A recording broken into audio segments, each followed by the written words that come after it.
Uscire di casa per andare al lavoro e non tornare più. Morti per il caldo, 5 le vittime degli ultimi giorni, inaccettabile. È un'emergenza paragonabile al Covid. Lanciano l'allarme sindacati e imprese che chiedono interventi immediati.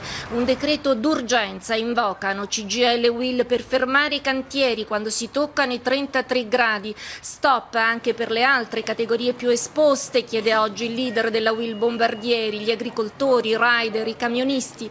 Già operativo uno strumento ideato da INAIL e CNR, un sito che colora le aree del paese in base alle temperature e ai rischi per i lavoratori. Questa, ad esempio, è la situazione in questo momento con buona parte dell'Italia in zona rossa.